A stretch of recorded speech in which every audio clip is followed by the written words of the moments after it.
Durante siglos, esta pregunta ha sacudido los cimientos del cristianismo. ¿Jesús abolió la ley? Las palabras del Maestro han sido citadas, malinterpretadas y a veces manipuladas. No piensen que he venido a anular la ley o los profetas. No he venido a anularlos, sino a darles cumplimiento, dijo el Hijo del Hombre en el sermón más famoso de la historia. Pero, ¿qué significa cumplir? ¿Significa poner fin a toda la ley mosaica o elevarla a una dimensión más profunda y espiritual? En un mundo dividido por interpretaciones, los extremos abundan. Por un lado, los judaizantes modernos, que insisten en que los cristianos deben guardar el sábado, las fiestas judías y las leyes dietéticas del Antiguo Testamento, como si la cruz no hubiera sido suficiente. Por otro lado, hay quienes predican una gracia sin límites, un evangelio sin arrepentimiento ni obediencia, donde todo vale en nombre del amor, y la santidad ha sido reducida a una idea obsoleta. En medio de estos extremos han surgido sectas, movimientos legalistas e incluso iglesias enteras atrapadas entre la letra que mata y el espíritu que da vida. ¿Quién tiene la verdad? ¿Cuál es el verdadero mensaje de Cristo? ¿Qué enseñaron los apóstoles sobre la ley después de la resurrección? ¿Y por qué hoy muchos vuelven a las sombras del antiguo pacto, ignorando que el velo ya fue rasgado desde arriba? Estimado oyente, este estudio bíblico no solo busca responder una pregunta teológica, busca revelar una batalla espiritual que aún se libra en los corazones de los creyentes, porque detrás de esta duda se oculta algo más profundo, la identidad del Evangelio. Prepárate para un viaje al corazón de las Escrituras. Analizaremos los argumentos de los que sostienen que aún debemos vivir bajo la ley mosaica. Desentrañaremos los errores de los que predican un libertinaje disfrazado de gracia y volveremos a escuchar la voz de aquel que dijo: «El cielo y la tierra pasarán, pero mis palabras no pasarán». Empezamos.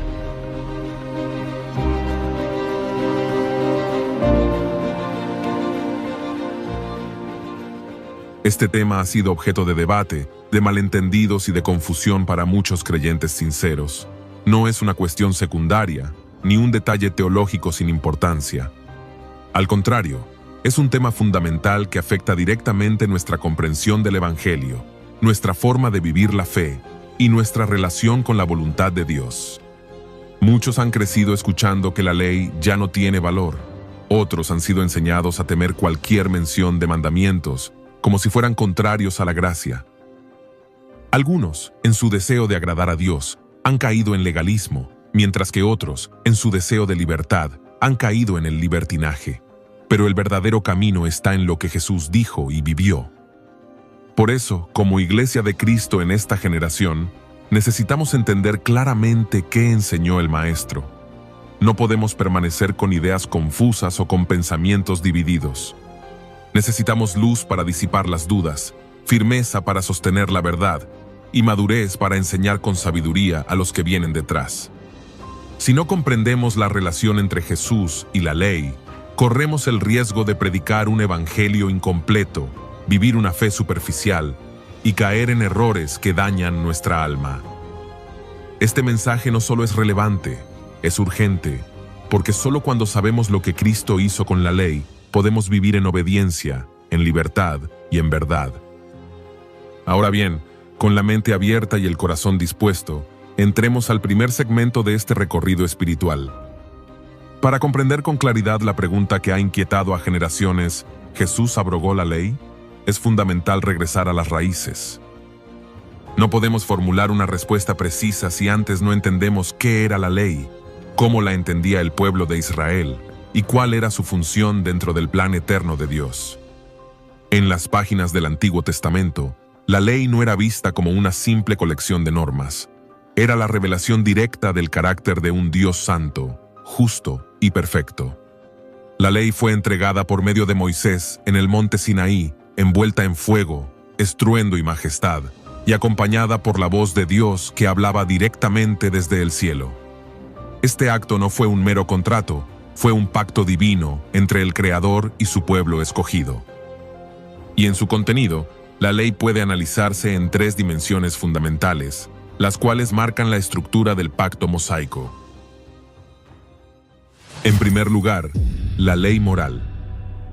Representada principalmente en los 10 mandamientos, pero extendida a través de muchas instrucciones éticas y espirituales, esta ley revelaba los principios universales de la justicia divina. No eran normas culturales pasajeras, sino estándares eternos. La ley moral exigía la adoración exclusiva a Dios, prohibía el asesinato, el adulterio, la mentira, el robo, la codicia, y demandaba santidad tanto en el corazón como en la conducta. La ley moral no solo prohibía actos externos, también revelaba la profundidad de la intención divina, que el hombre ame a Dios con todo su ser y a su prójimo como a sí mismo. Como dijo el apóstol Pablo en Romanos capítulo 7, verso 12, de manera que la ley a la verdad es santa y el mandamiento santo, justo y bueno. En segundo lugar, la ley ceremonial. Comprendía todo lo relacionado con el culto en Israel, sacrificios, purificaciones, festividades, sacerdocio y el tabernáculo. No eran simples rituales externos.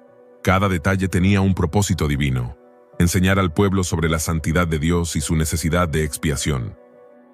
El sistema de sacrificios, como el descrito en Levítico, mostraba que el pecado tenía consecuencias y que solo mediante sangre podía haber acercamiento a Dios. Las fiestas como la Pascua, los tabernáculos o el día de la expiación no eran meras tradiciones. Eran recordatorios de la intervención divina y símbolos de una esperanza futura. El tabernáculo mismo, con sus medidas exactas y materiales específicos, fue ordenado por Dios como un modelo celestial.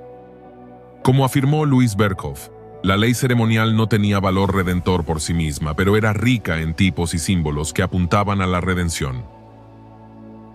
Los profetas, como Isaías y Jeremías, no criticaron la ley ceremonial en sí, sino el corazón endurecido de quienes la practicaban sin sinceridad.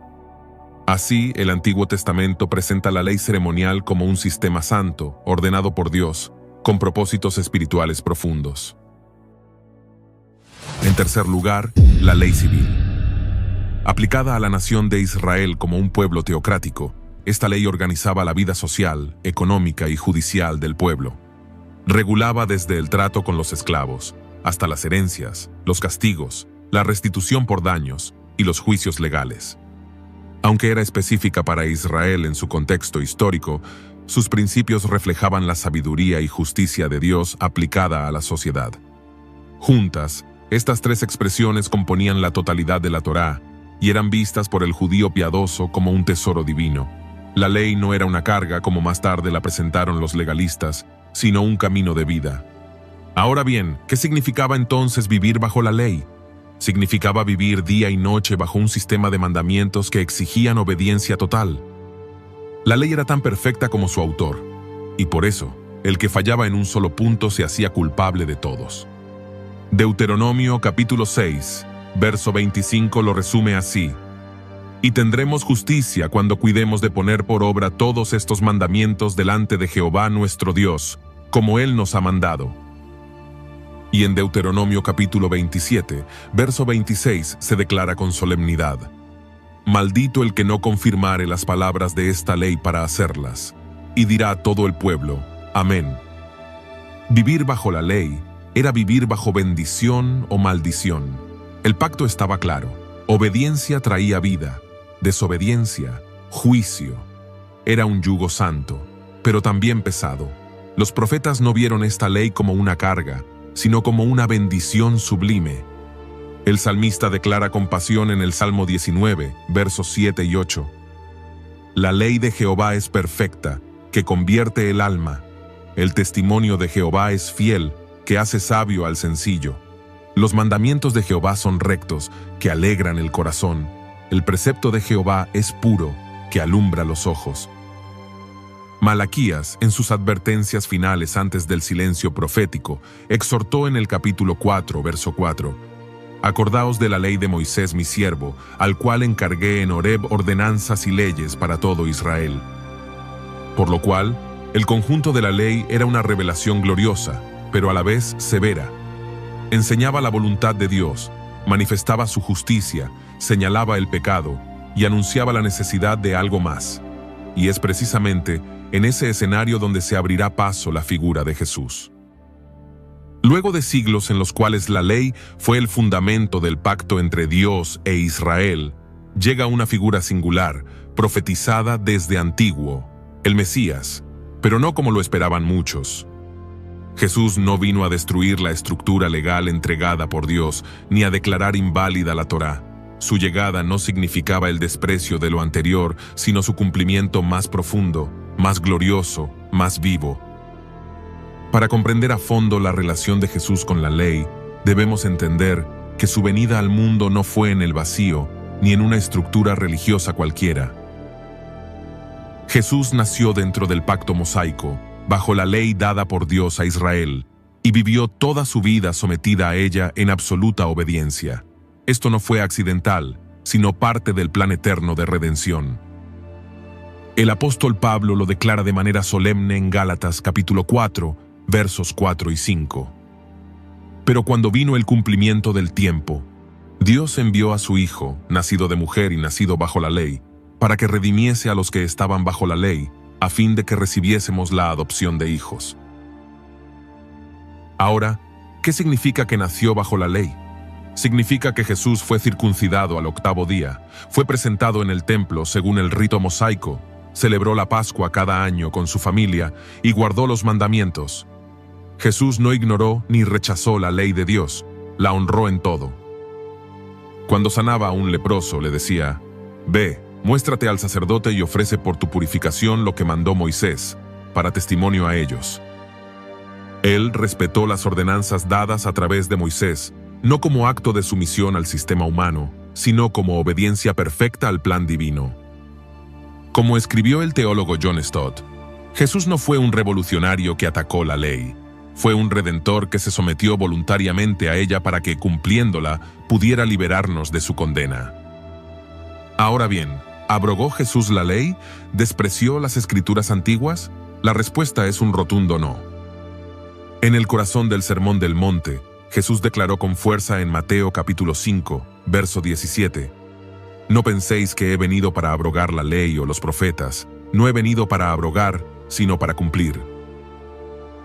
Este verso, que es clave, ha sido interpretado de distintas maneras a lo largo de la historia. En primer lugar, la postura legalista. Algunos grupos, como los judaizantes modernos o sectores legalistas, interpretan que Jesús no cambió nada y que los cristianos aún deben guardar toda la ley de Moisés, incluidos los ritos, el sábado, las dietas, etc. Esta postura ignora la progresión revelacional y el cumplimiento de las sombras en Cristo.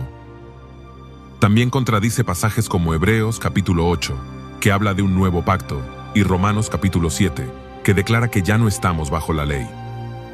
En segundo lugar, la postura abolicionista. Esta posición enseña que Jesús, al establecer el nuevo pacto, abolió por completo la ley, y por lo tanto, el creyente ya no está obligado a seguir ninguna de sus normas, ni morales, ni ceremoniales, ni civiles. Según esta visión, la ley fue parte de una antigua administración ya superada por la gracia en Cristo. Se apoyan en pasajes como Romanos capítulo 6, verso 14. «Porque el pecado no se enseñoreará de vosotros, pues no estáis bajo la ley, sino bajo la gracia». Para los abolicionistas, vivir por el Espíritu significa vivir sin ningún tipo de norma legal escrita. La vida cristiana, según ellos, no debe estar ligada a mandamientos antiguos, sino solo al amor guiado por el Espíritu. Así, toda forma de ley queda anulada. En tercer lugar, postura reformada o cristocéntrica. Esta interpretación, sostenida por teólogos como John Calvin, Sproul, Wayne Grudem y otros, sostiene que Jesús cumplió la ley de forma plena y, por tanto, las leyes ceremoniales y civiles ya no nos son aplicables en su forma, pero la ley moral permanece como guía de vida para el creyente, no como medio de salvación, sino como fruto del nuevo nacimiento. En cuarto lugar, la postura de la gracia con responsabilidad, propia de la teología arminiana y pentecostal, enseña que Jesús cumplió perfectamente la ley tanto moral como ceremonial y civil, y al hacerlo, nos liberó de su condenación como sistema de justificación. Sin embargo, esto no significa que los principios morales de la ley hayan sido eliminados. Esta postura distingue claramente entre guardar la ley para ser salvos, lo cual es imposible y ya no aplica, y vivir conforme a los principios de la ley como fruto de una vida transformada por el Espíritu Santo. Según esta enseñanza, la ley moral sigue reflejando el carácter santo de Dios, y por eso el creyente, al nacer de nuevo, es capacitado por el Espíritu para vivir en obediencia, no como una carga legalista, sino como una expresión de amor a Dios. Como dijo Jesús, si me amáis, guardad mis mandamientos. Y como reafirma el apóstol Pablo en Romanos capítulo 13, verso 9, porque no cometerás adulterio, no matarás, no hurtarás, no dirás falso testimonio, no codiciarás, y cualquier otro mandamiento, en esta sentencia se resume, amarás a tu prójimo como a ti mismo. Esta postura afirma la gracia, pero también honra la santidad, y entiende que la obediencia no es un requisito para ser salvos, sino una consecuencia natural de haber sido salvos. Ahora bien, para entender esto, analicemos el texto bíblico. No penséis que he venido para abrogar la ley o los profetas. No he venido para abrogar, sino para cumplir. Este versículo se encuentra dentro del Sermón del Monte, donde Jesús comienza enseñando las bienaventuranzas, y luego declara que sus discípulos son la sal de la tierra y la luz del mundo. En este contexto, Jesús empieza a hablar de la ley, anticipando una posible confusión, que sus enseñanzas pudieran parecer una contradicción o rechazo del Antiguo Testamento. Mateo está escribiendo a un público judío que respetaba profundamente la Torá, la ley y los profetas. Al proclamar una justicia superior a la de los fariseos, Jesús necesitaba aclarar su posición frente a las escrituras hebreas. Ahora bien, para entender este pasaje, tenemos que hacer una exegesis y hermenéutica clara. Veamos el significado clave de las palabras en griego. Abrogar en griego, katalio, significa literalmente destruir, demoler, anular o derribar.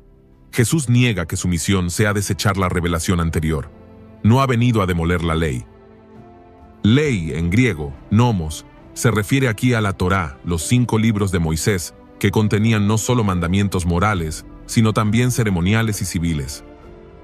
Los profetas representa el resto de las escrituras hebreas, incluyendo los escritos proféticos y sapienciales. La expresión la ley y los profetas era una forma de referirse a toda la escritura del Antiguo Testamento. Cumplir, en griego, pleró, no se limita a obedecer, sino que implica llenar, completar, llevar a su propósito final o a su máxima expresión. Es decir, Jesús no solo guardó la ley, sino que reveló su significado más profundo.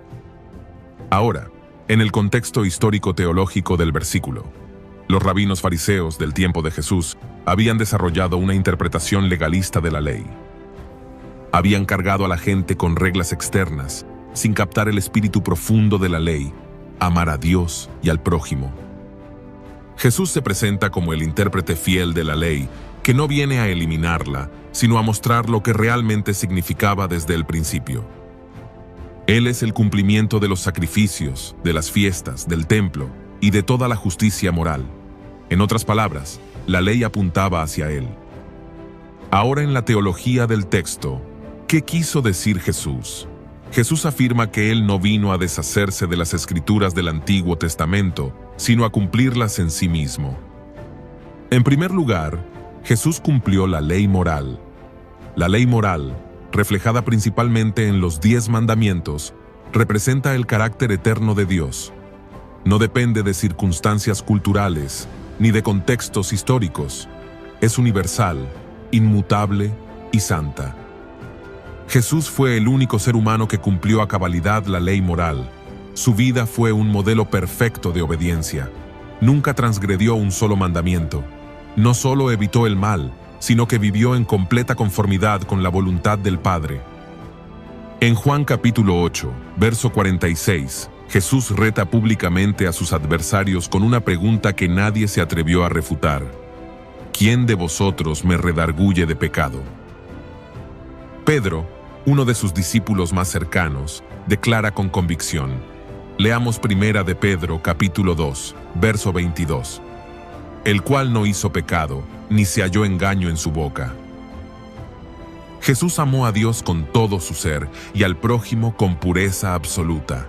En su enseñanza del Sermón del Monte, Él no rebajó la ley, sino que la llevó a un plano más profundo, revelando que el adulterio comienza en el corazón, que el odio es homicidio en potencia y que la perfección que Dios demanda es espiritual, no solo exterior. Él fue la personificación viviente del amor, la justicia, la misericordia y la verdad. En segundo lugar, Jesús cumplió la ley ceremonial. La ley ceremonial regulaba todo el sistema de culto: sacrificios, purificaciones, festividades, funciones del sacerdocio y el templo. Cada detalle tenía un propósito profético: apuntar a Cristo. Como declara Hebreos capítulo 10, verso 1. Porque la ley, teniendo la sombra de los bienes venideros, no la imagen misma de las cosas, nunca puede, por los mismos sacrificios que se ofrecen continuamente cada año, hacer perfectos a los que se acercan.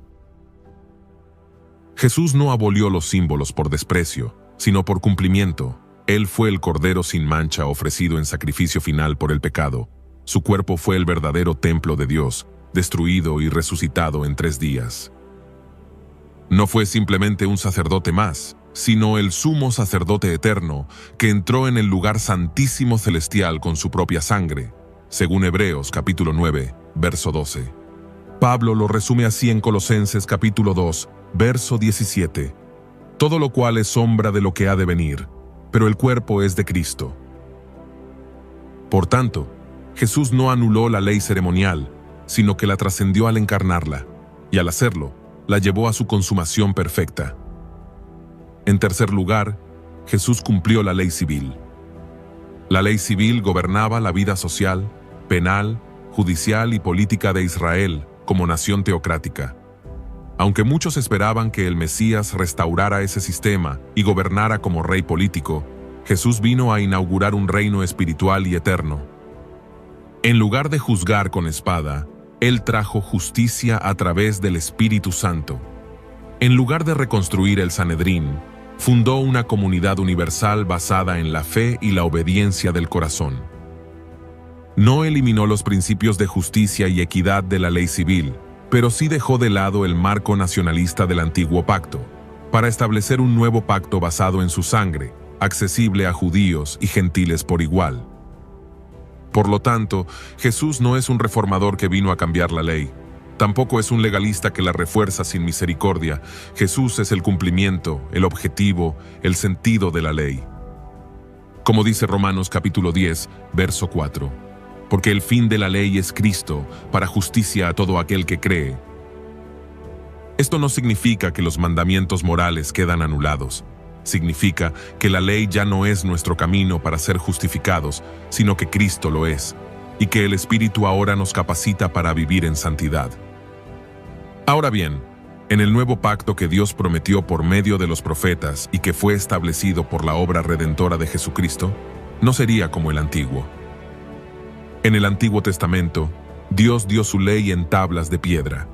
Esto no solo revelaba su santidad y justicia, sino que también era un símbolo de la dureza del corazón humano. El pueblo de Israel tenía la ley, pero no tenía poder para cumplirla, porque aún no contaban con el Espíritu Santo morando dentro de ellos. En Éxodo 31, 18 leemos: Y dio a Moisés, cuando acabó de hablar con él en el monte Sinaí, 2 tablas del testimonio, tablas de piedra escritas con el dedo de Dios. Dios mismo escribió los mandamientos. Sin embargo, aunque Israel vio gloria, fuego y poder en el Sinaí, no tuvo la capacidad de cumplir lo que escuchó. Su corazón seguía siendo de piedra. La ley era perfecta, pero el hombre no lo era. Como dice Romanos capítulo 7, verso 12. De manera que la ley a la verdad es santa, y el mandamiento santo, justo y bueno.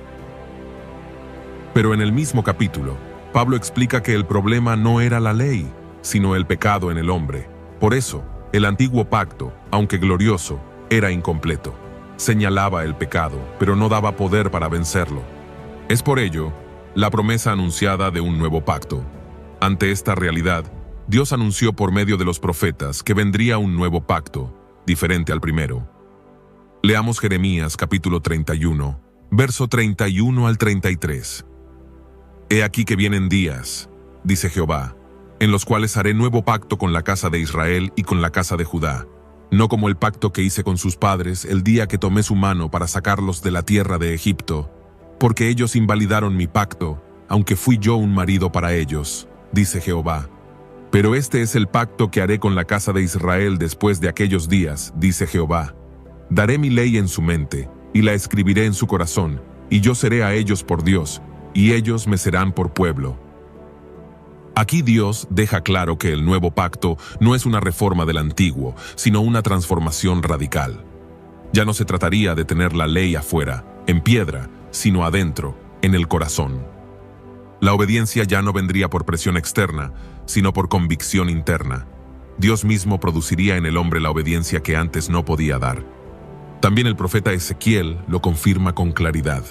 Leamos Ezequiel capítulo 36, versos 26 y 27. Os daré corazón nuevo y pondré espíritu nuevo dentro de vosotros, y quitaré de vuestra carne el corazón de piedra, y os daré un corazón de carne. Y pondré dentro de vosotros mi espíritu, y haré que andéis en mis estatutos, y guardéis mis preceptos, y los pongáis por obra. ¡Qué promesa gloriosa! Aquí vemos que la nueva obediencia sería el fruto de un nuevo corazón y del Espíritu Santo en nosotros. Dios no solo nos perdonaría, sino que haría en nosotros lo que nosotros no podíamos hacer por nuestra cuenta. Jesús establece el nuevo pacto. Cuando Jesús vino, no abolió la ley, la cumplió. Jesús no vino a destruir la Torá, sino a vivirla perfectamente y luego escribirla en los corazones de aquellos que creen en Él. En Lucas capítulo 22, verso 20, durante la última cena, Jesús declara el inicio del nuevo pacto con su sangre. De igual manera, después que hubo cenado, tomó la copa, diciendo: «Esta copa es el nuevo pacto en mi sangre, que por vosotros se derrama». Aquí Jesús está diciendo que el nuevo pacto no se establece con tablas de piedra ni con sacrificios de animales, sino con su sangre preciosa. Y en ese nuevo pacto, la ley no está escrita en piedra, está escrita en nosotros. Ahora bien, ¿cómo vive el creyente en este nuevo pacto? ¿Qué lo diferencia de los del antiguo? Pablo responde en Romanos capítulo 8, versos 3 al 4.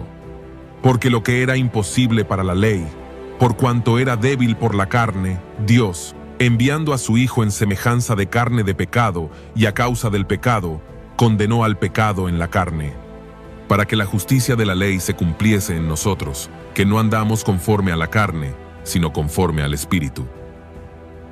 Ahí está el secreto. No andamos por letra muerta, sino por espíritu vivo. La justicia que la ley exigía, ahora se cumple en nosotros, no por nuestras fuerzas, sino porque el Espíritu Santo nos capacita. Y Pablo también dice en 2 de Corintios capítulo 3, verso 3, siendo manifiesto que sois carta de Cristo expedida por nosotros, escrita no con tinta, sino con el Espíritu del Dios vivo, no en tablas de piedra, sino en tablas de carne del corazón. Esto confirma lo dicho por Jeremías y Ezequiel. La ley ahora está escrita en el corazón del creyente, no como un código externo que condena, sino como una realidad viva que transforma. Ahora bien, estamos bajo la ley de Cristo, obediencia nacida del amor. Todo esto nos lleva a una verdad gloriosa: el cumplimiento de la ley es el amor. Ya no obedecemos por obligación, sino por amor al Dios que nos salvó. Romanos capítulo 13, verso 10 dice: el amor no hace mal al prójimo, así que el cumplimiento de la ley es el amor. Y primera de Juan capítulo 4, verso 8 declara: el que no ama no ha conocido a Dios, porque Dios es amor. Por eso Jesús dijo en Juan capítulo 14, verso 15: si me amáis, guardad mis mandamientos. No por miedo, no por religiosidad, no por tradición, sino porque el amor que Dios derramó en nuestro corazón por el Espíritu Santo nos hace desear vivir para agradarle. Por lo tanto, Dios no cambió su ley, cambió el lugar donde la escribe, ya no en piedra, sino en el corazón, y no con fuerza humana, sino con el poder del Espíritu Santo. Cristo cumplió la ley por nosotros, y ahora la cumple en nosotros. Hoy no vivimos como los de antes, tratando de obedecer desde afuera. Vivimos en el nuevo pacto, obedeciendo desde adentro, porque fuimos nacidos de nuevo, porque conocemos a Dios. Y como dice Primera de Juan capítulo 2, verso 3, y en esto sabemos que nosotros le conocemos si guardamos sus mandamientos. Ahora bien, abordemos este tema desde una perspectiva profundamente bíblica. ¿Qué dijo Pablo sobre la ley? Nadie mejor que él para enseñarnos, porque fue fariseo, criado bajo la ley mosaica, enseñado por Gamaliel, un defensor celoso de las tablas de Moisés. Pero también fue el apóstol, al que Dios reveló el misterio del Evangelio de la Gracia, y quien más profundamente nos doctrinó sobre la función de la ley, sus límites y el nuevo camino en Cristo. No estamos hablando de una opinión más, estamos hablando de la enseñanza más clara y completa del Nuevo Testamento sobre la ley, dada por un hombre que vivió en las dos etapas, la del antiguo pacto y la del nuevo. Él conocía el peso de la letra, pero también la libertad del espíritu. Por eso, sus palabras tienen una autoridad especial cuando nos explica cómo los cristianos deben entender y relacionarse con la ley. En primer lugar, Pablo enseña que la ley no justifica a nadie, sino que revela el pecado. Romanos capítulo 3, verso 20 dice: ya que por las obras de la ley ningún ser humano será justificado delante de él, porque por medio de la ley es el conocimiento del pecado. La ley no salva, solo nos muestra cuán pecadores somos, nos deja sin excusa delante de Dios, pero no tiene poder para limpiar el corazón. En segundo lugar, nadie puede ser salvo por obedecer la ley, solo por la fe en Cristo. Gálatas capítulo 2, verso 16 dice: sabiendo que el hombre no es justificado por las obras de la ley, sino por la fe de Jesucristo, nosotros también hemos creído en Jesucristo, para ser justificados por la fe de Cristo y no por las obras de la ley, por cuanto por las obras de la ley nadie será justificado. Pablo es tajante: la justificación no viene por obras, sino por fe. La ley condena, Cristo justifica. En tercer lugar, la ley fue un ayo que nos condujo a Cristo, pero ya no estamos bajo su régimen.